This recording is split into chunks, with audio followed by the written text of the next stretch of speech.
A report from this year's annual conference from one of our lay members. 2 years ago, I attended annual conference in Traverse City, a wonderful gathering of nearly 2,000 people, worshiping, eating, listening to reports, eating, legislating, eating, complaining together. The connection that is Methodism obvious. We ended that conference knowing that the next conference together, 2020, would be very different. We thought because General Conference was going to occur before our conference, and with it, the certain division of the church we call United. Little did we know how truly different things would be. Our world shut down, no General Conference was held, and our annual conference of last year was bare bones.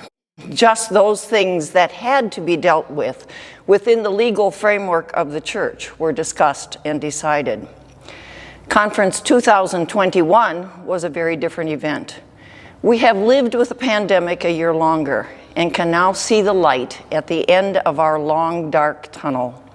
Our capabilities and ease with using Zoom have been nearly perfected, although a few mics refused to be unmuted, and once I heard dogs bark in the background.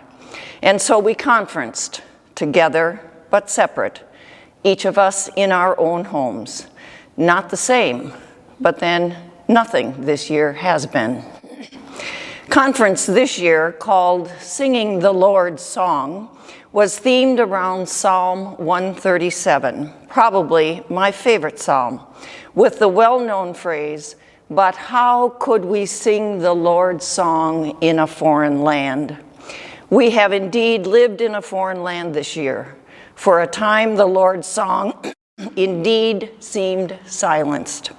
But our wonderful, grace-filled bishop noted that we have found ways to sing the Lord's song, to be in ministry for Jesus Christ in this strange time, in this foreign land. And we, in fact, sang the Lord's song as we worshiped with the bishop, with the native community of Green Sky Hill Indian United Methodist Church of Lower Michigan, with the Korean United Methodist Church, with Dr. Cynthia Wilson, an uncommonly gifted worship leader from the Great Plains Annual Conference, and finally with Paul Perez, Director of Connectional Ministry of the Michigan Conference. Psalm 137 rang true and through in all of these worship experiences. Annual Conference, however, is also about the business of the church, separate from, or maybe alongside, the worship of the church. We heard reports from various boards and agencies. Awards were given. We virtually met those pastors at the beginnings of their careers as well as those at the end. We remembered those who had died since the last conference. And of course, we had legislation.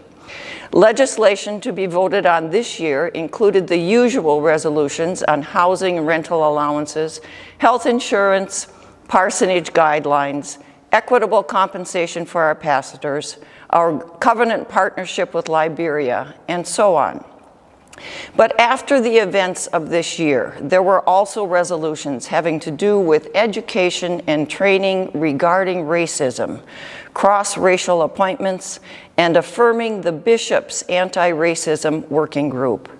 There was much discussion, agreement, and disagreement on the resolution having to do with Christian nationalism and its part in the storming of the Capitol on January 6th.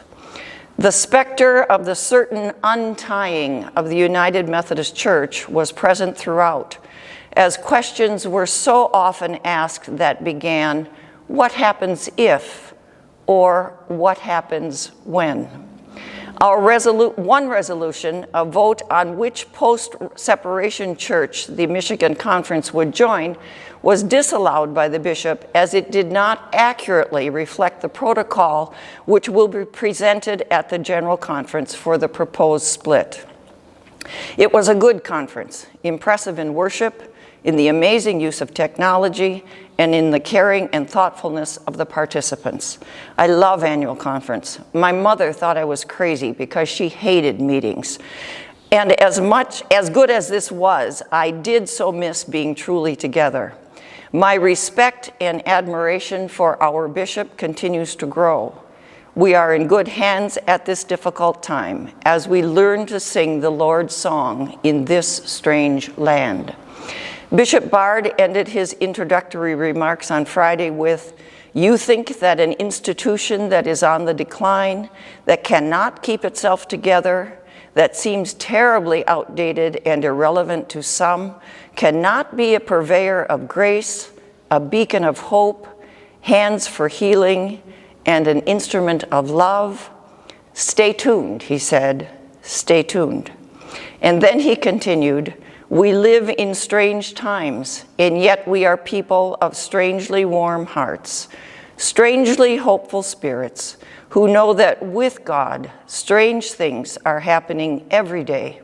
Peaceful things, justice things, creative things, healing things, hopeful things, love things.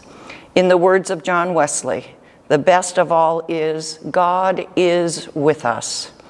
So stay tuned, Marquette Hope, while we learn once again how to sing the Lord's song. Stay tuned.